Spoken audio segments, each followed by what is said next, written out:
सर्वेभ्यः वार्तावली दर्शकेभ्यः श्रावणी पर्वणः संस्कृत दिवसस्य च भूयो भूयः शुभकामनाः। वार्तावल्याः अभिनवे संस्कृत दिवसावसरीये विशिष्टे हि अंके संस्कृत देवी पादपांशुना सादर सेवया सौभाग्योदयम् अनुभवन् अहं नीतीशः भवतां समेषां हार्दं स्वागतं समाचरामि। संस्कृत सेवायां सोत्साहं तत्पराः प्रियाः दर्शकाः हार्दं नमो राशिं निवेदयामि। अहं गवीश द्विवेदी। दर्शकाः जानन्ति एव भवन्तः यत् श्रावण मासः श्रावणी पर्व च भारतीय संस्कृत्यर्थं कियत् महत्वपूर्णम् अस्ति इति। यतोहि श्रावणी पूर्णिमा दिनात् प्राचीन कालतः एव वेदाध्ययनस्य शिक्षायाः च नवारम्भः भवति। सत्यं, सहैव श्रावणी पूर्णिमा तिथौ एव उपाकर्मानुष्ठानेन सह संस्कृत दिवसः अपि संपूर्ण देशे विदेशेषु च आचर्यते। समीक्षकाः वार्तावल्याः प्रस्तुतिक्रमे सर्वादौ अवलोकयन्तु ससंस्कृतं सुगीतं च हिन्द्याङ्ग्ल भावानुवाद सहितं सुभाषितम् एतत्। धर्मज्ञं च कृतज्ञं च तुष्ट प्रकृतिमेव च अनुरक्तं स्थिरारम्भं लघुमित्रं प्रशस्यते। धर्म को जानने वाला, कृतज्ञ, संतोषी स्वभाव वाला, अनुरक्त और दृढ़ता पूर्वक किसी कार्य को आरंभ करने वाला बहुत छोटा मित्र भी प्रशंसा के योग्य होता है। Even a young friend who knows the Dharma is grateful, contented by nature, devoted and starts a task with determination is worthy of praise. कार्यक्रमस्य अग्रिमे प्रभागे अधुना जानीमः प्रवाहि वार्ता माध्यमेन देशे विदेशे च घटिताः मुख्यवार्ताः। आम, देश विदेश स्तरीय घटनाभिः सह संस्कृत जगदाश्रिताः वार्ताः अपि एतस्मिन् अंके प्रसारयिष्यन्ते। अवलोकयामः तावत् एताः प्रवाहि वार्ताः। समग्रे देशे सोत्साहम् आचरितं गतं स्वातन्त्र्यदिनं। प्रधानमन्त्री नरेन्द्र मोदी 78तमे स्वातन्त्र्यदिवसस्य अवसरे रक्तदुर्गे राष्ट्रध्वजं समुत्तोलितवान्। एतस्मिन् वर्षे स्वातन्त्र्यदिवसस्य विषयः 47-अधिक-द्विसहस्रतमवर्षं यावत् विकसितः भारतम् इति आसीत्। सहैव विदेशेषु अपि दृष्टिं गतः स्वतन्त्रतादिवसावसरे महानुत्साहः। भारतरत्नेन सम्मानितस्य पूर्व प्रधानमन्त्रिणः अटल बिहारी वाजपेयी वर्यस्य पुण्यतिथ्यवसरे समग्र देशे अनेकेषां कार्यक्रमाणाम् अभवत् आयोजनम्। प्रधानमन्त्री नरेन्द्र मोदी सदैव अटल इति समाधिस्थले अर्पितवान् श्रद्धाञ्जलिम्। प्रधानमन्त्री नरेन्द्र मोदी इस्राएल देशस्य प्रधानमन्त्रिणा बेंजामिन नेतन्याहू इत्यनेन समं सम्भाषितवान्। पश्चिम एशिया क्षेत्रे संघर्षावसानार्थम् उक्तवान्। बन्धकानां मुक्तिम् अथ युद्धविराम विषयम् अवलम्ब्य अभिजाता द्वयोः मध्ये चर्चा। निर्वाचनायोगेन जम्मू कश्मीर हरियाणा इति प्रदेशद्वये अपि आगामि विधानसभा निर्वाचनमवलम्ब्य दिनाङ्कः समुद्घोषितः। मुख्य निर्वाचनायुक्तः राजीव कुमारः सूचितवान् यत् जम्मू कश्मीरे 3 चरणेषु मतदानानि आयोजयिष्यन्ते। इसरो संघटनेन शुक्रवासरे श्रीहरिकोटा स्थिता सतीश धवनान्तरिक्ष केन्द्रात् प्रातः 9:15 परं कृतम् ऐतिहासिकं प्रक्षेपणम्। देश यथाकालम् अवाप्स्यति EOS 8 इत्युपग्रहद्वारा यथापूर्वम् इतोपि समुन्नत प्रविधिना आपत्सूचनाः। संस्कृत दिवसपरं संस्कृत सप्ताहमालक्ष्य देश विदेशेषु निवसन्तः संस्कृत प्रियाः विभिन्नान् सांस्कृतिक संस्कृत कार्यक्रमान् सोत्साहं समाचरन्ति। अवधेयं यत् गतशताब्द्याः 69तमे वर्षे श्रावणी पूर्णिमा दिवसीयं पर्व एतत् संस्कृत दिवसत्वेन समुद्घोषितं सञ्जातं। तावत् सर्वत्र संस्कृत सप्ताहानुगुणं कार्यक्रमाः आयोज्यमानाः आयोजयिष्यमाणाः च। नीतीश, आगामिनं संस्कृत दिवसम् उपलक्ष्य संस्कृतज्ञाः संस्कृतप्रेमिणः च संस्कृतस्य प्रचार प्रसारार्थं विभिन्न स्थानेषु कार्यक्रमान् आयोजयितुं सिद्धाः। एतस्यां दिशि एव प्रयतमानः अस्ति विशिष्टः एकः विद्यालयः अपि।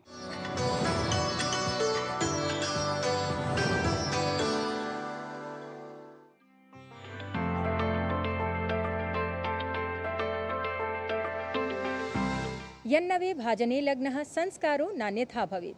बाल्यकालादेव प्रदत्तः संस्कारः, संस्कृतपरा शिक्षा बालानाम् उज्ज्वलभविष्यनिर्माणे, संस्कृतेः समुन्नयने महत् योगदानं करोति। देशस्य विकासे अपि अद्भुतं योगदानं भवति। आयान्तु जानीमः कथमस्ति संस्कृताश्रिता विद्यालयीया शिक्षा पद्धतिः। भारतस्य प्राचीनशिक्षाप्रणाली प्रवर्तनेन अथ आधुनिकप्रविधिप्रयोगपुरस्सरं शिक्षणेन एव समाजस्य उत्कर्षः सम्भवः इत्येव अस्ति जीवा पब्लिक् स्कूल् इति विद्यालयस्य सुदृढः विश्वासः।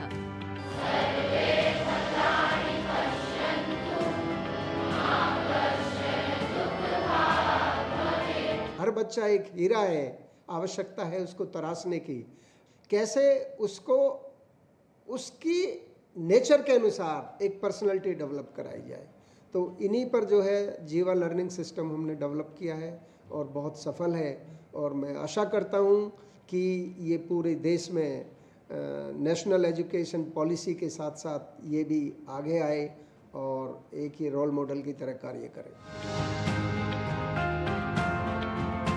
प्राचीन भारतीय शिक्षा प्रणाल्यनुगुणं सञ्चाल्यमाने एतस्मिन् जीवा विद्यालये प्रारम्भिक कक्षातः एव लघु लघु बालाः संस्कृतिं च प्रति गौरवान्विताः भवन्तु, संस्कारसम्पन्नाः भवन्तु। तदर्थं व्यावहारिक शिक्षाप्रदाः अनेकविधाः उपक्रमाः समाचर्यन्ते। पिछले साल नमस्ते कैंपेन हमारे स्कूल में की शुरुआत हुई। नमस्ते कैंपेन में यह कुछ नया नहीं बल्कि एक पहल है हमें अपनी संस्कृति से जुड़े रखने की। बालानां समग्र विकासे शारीरिकं, मानसिकं, आध्यात्मिकं त्रयमपि स्वास्थ्यं महत्वपूर्णं स्थानं भजते।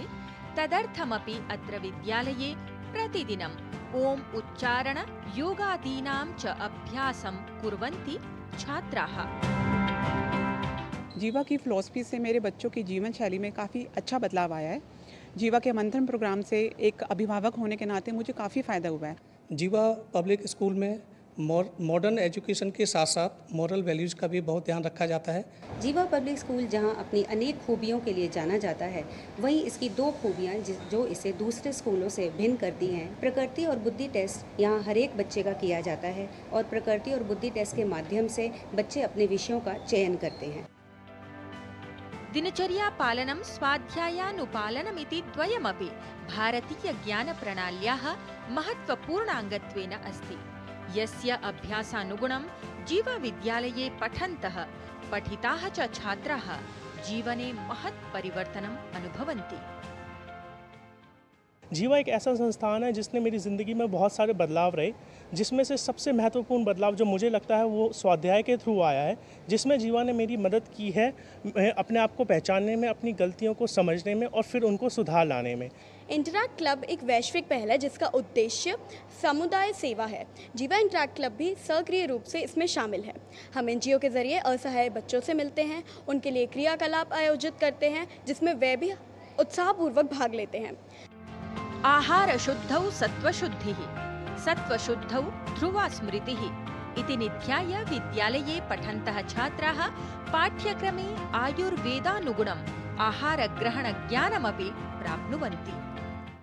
हमारे स्कूल में बच्चों की अच्छी जीवन शैली के लिए आयुर्वेद को एक विशिष्ट स्थान दिया गया है। सत्र के प्रारंभ में ही बच्चों का स्कूल द्वारा वात पित्त कफ का टेस्ट कराया जाता है, जिसके अनुसार वो अपना भोजन ग्रहण कर सके। जैसे किसी बच्चे की शारीरिक प्रकृति अगर पित्त है तो उसे मसालेदार भोजन का सेवन नहीं करना चाहिए या कम करना चाहिए। इसके अलावा वो ठंडी तासीर वाले खाद्य पदार्थों का सेवन कर सकता है। एतस्मिन् जीवा विद्यालये एकतः बालाः यत्र प्राचीनां संस्कृतिमूल्याधारितां शिक्षाप्रणालीम् अनुसृत्य संस्कृतिम् अवगच्छन्ति, तत्रैव विद्यालये आधुनिकप्रविधीनां समग्रतः ज्ञानार्जनपुरस्सरं सुसंस्कृताः छात्राः संस्कृतसमाजस्य निर्माणपुरस्सरं भारतस्य भविष्यनिर्माणे अपि योगदानाय भवन्ति संसिद्धाः। कार्यक्रमे अधुना संस्कृत वृत्त प्रस्तुतेः अनन्तरं क्रमः अस्ति संस्कृत संवाद प्रस्तुतेः। तृतीय प्रभागे च संवादः एतस्मिन् क्रमे अस्ति संस्कृताचार्यस्य केन्द्रीय संस्कृत विश्वविद्यालये मुक्त स्वाध्याय पीठस्य निदेशकस्य प्रोफेसर रत्नमोहन झा वर्यस्य।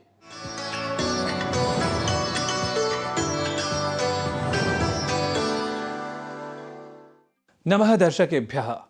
अद्य वार्तावल्याः साक्षात्कारक्रमे अस्मत्समक्षं राजते केन्द्रीयसंस्कृतविश्वविद्यालयस्य मुक्तस्वाध्यायपीठस्य निदेशकः प्रोफेसर रत्नमोहन झा वर्यः। महोदय, अहं स्वागतं करोमि, अतः भवते नमः च समर्पयामि।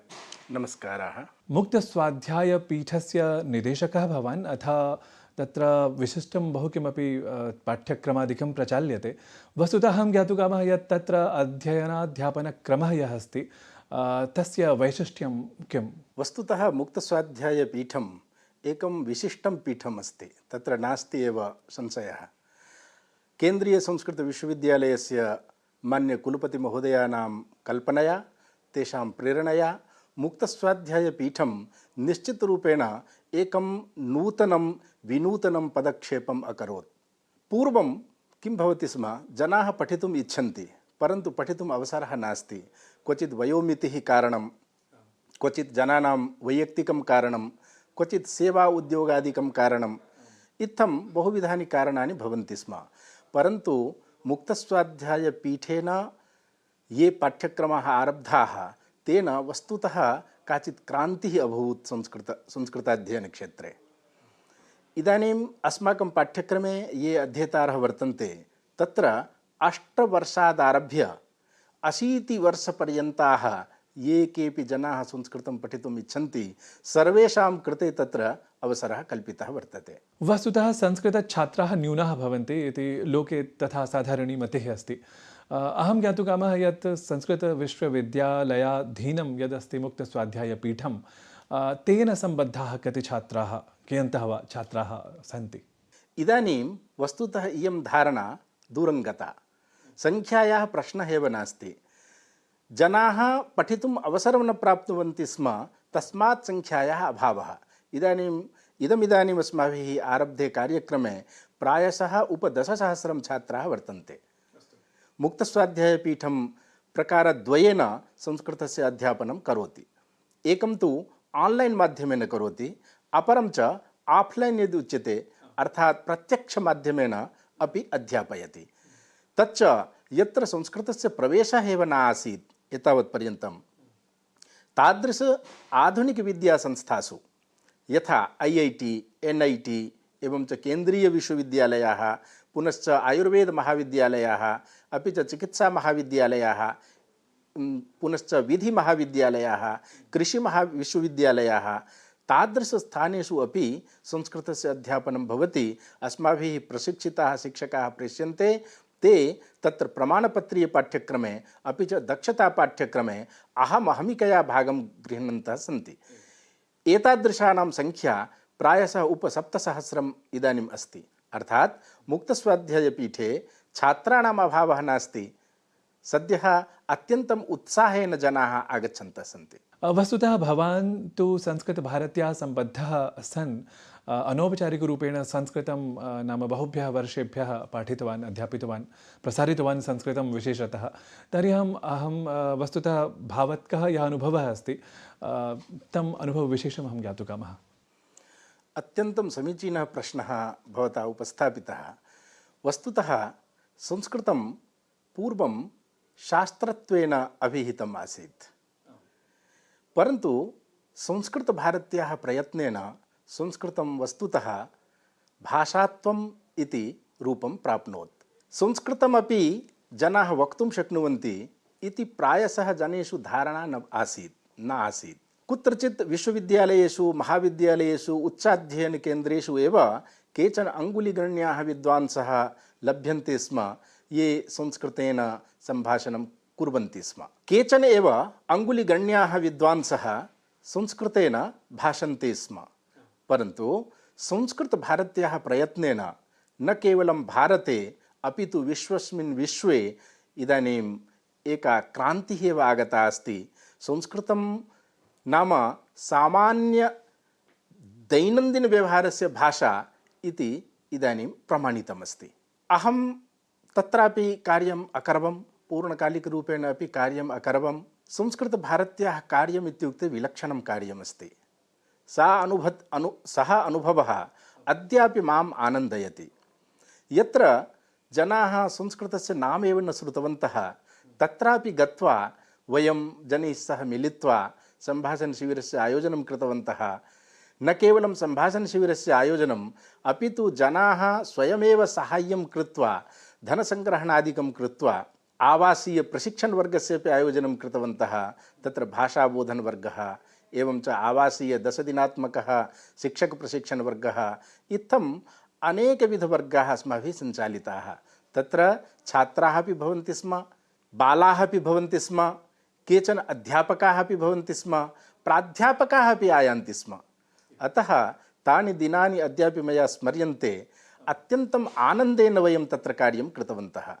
परन्तु किं भवति, संस्कृतभारत्या संस्कृतभाषा अस्ति, संस्कृतभाषां सर्वे पठितुं शक्नुवन्ति, वक्तुं शक्नुवन्ति इति भावः निर्मीयते। भवान् तु सदैव संस्कृतेन व्यवहृतवान्, तदानीम् अनौपचारिकसंस्कृतशिक्षणक्रमे।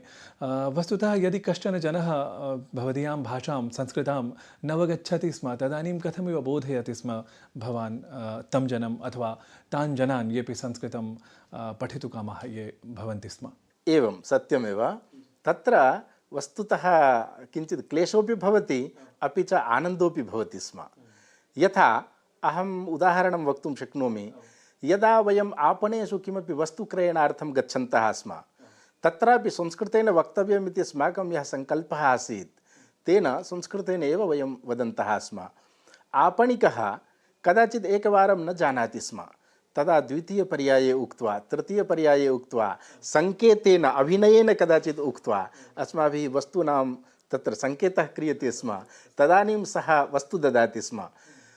मूल्यम् इति वदामश्चेत् प्रायः सर्वासु भाषासु मूल्यम् इति पदमस्ति, सः अवगच्छति स्म। हस्तेन अभिनयं कृत्वा पृच्छामि स्म, तदा सः वदति स्म, तेन अस्माकं व्यवहारः चलति स्म। कियत् वा कति वा एवं कति वा एवं पृष्ट्वा, सः कियत् इति पदे तस्य रुचिः आसीत् न वा न ज्ञायते, परन्तु सङ्केतेन सः जानाति स्म यद् एषः मूल्यमेव पृच्छति।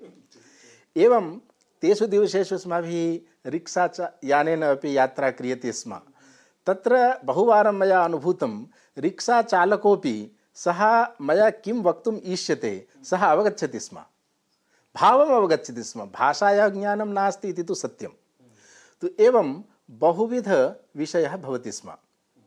क्वचित् रेलयाने अथवा क्वचित् अन्यत्रापि अस्माभिः सङ्केतेन बहुधा प्रयोगः क्रियते स्म, परन्तु कश्चन तत्र सङ्कल्पविशेषः आसीत्, संस्कृतेनैव वक्तव्यम्।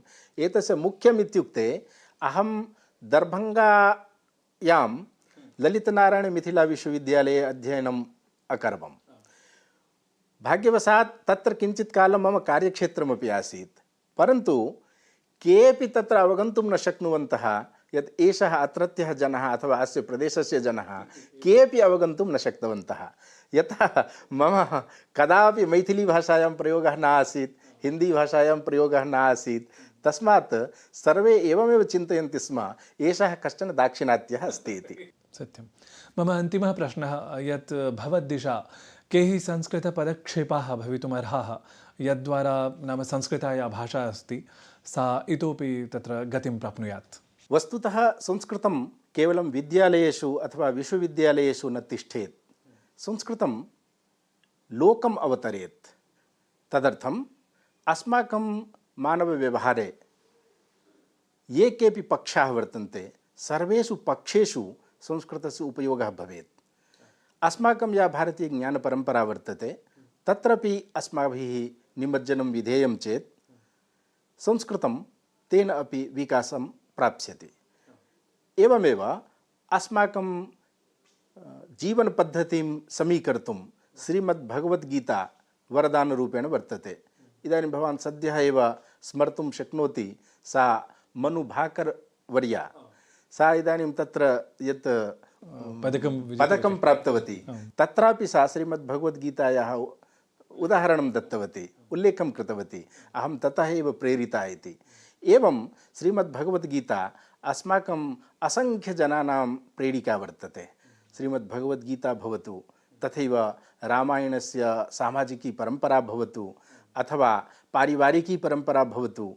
तस्मात् संस्कृतस्य विकासः चिन्तनीयश्चेत् मानवजीवने विविधपक्षाः ये सन्ति, सर्वेषु अपि पक्षेषु तेषां प्रयोगः भवन्तु, तत्र ये उत्तमाः पक्षाः सन्ति तेषाम् आनयनं भवतु, तेन एव संस्कृतमपि वर्धते, संस्कृतिः अपि वर्धते, समाजः अपि वर्धते, राष्ट्रमपि वर्धते, विश्वमपि वर्धिष्यते निश्चयेन।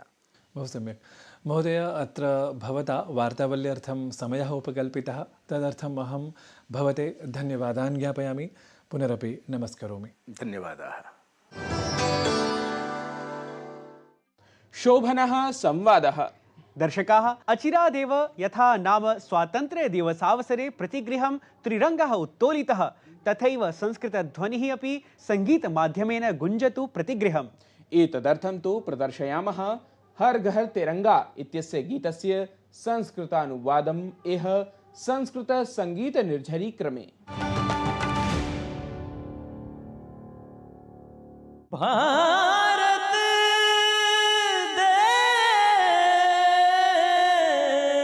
देश प्राणस्तु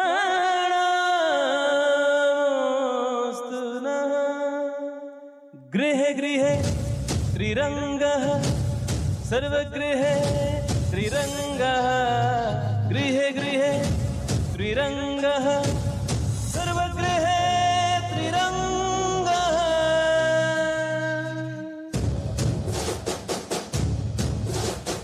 गृहे गृहे त्रिरङ्गः, प्रतिगृहे त्रिरङ्गः।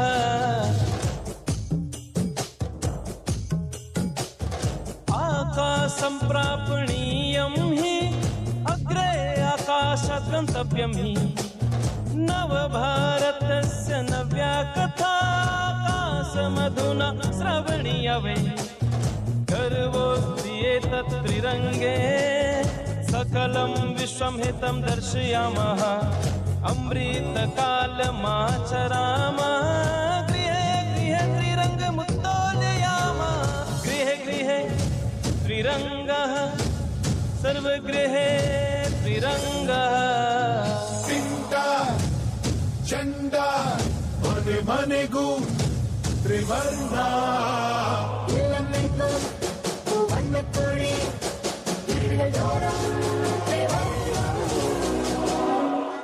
सुमधुरं देश प्रेम भावनायुतं संगीतं श्रुत्वा अवश्यं सर्वे अपि भवन्तः आनन्दिताः स्युः। योग्यानां प्रस्तुतीनां प्रदर्शनं वयमत्र वार्तावली कार्यक्रमे करिष्यामः। तावत् संस्कृत सप्ताहावसरे भवन्तः सर्वे अपि संस्कृतानुरागिणः, संस्कृतज्ञाः च अन्यान् अपि संस्कृताय प्रेरयन्तु। रक्षाबन्धन पर्वणि रक्षासूत्रवत् संस्कृत सूत्रे निबद्धाः सन्तः सर्वदा संस्कृताय यतन्ताम्। अस्मान् च आज्ञापयन्तु अग्रिमाङ्कस्य सज्जतायै। नमो नमः। रङ्गः केसरस्य हि वै किम्, रङ्गः एष मम शक्तिर्हि वै, रङ्गः एष मम ऊर्ध्वस्वित्सायाः, रङ्गः एष देशस्य हि बाल्यसज्जा, श्वेतो वै किम्, रङ्गः सत्यस्य, श्वेतरङ्गः एषः शान्तिर्हि वै, श्वेतरङ्गः एषः एककस्यैव, रङ्गः एषः देशस्य हृदिः निस्ता,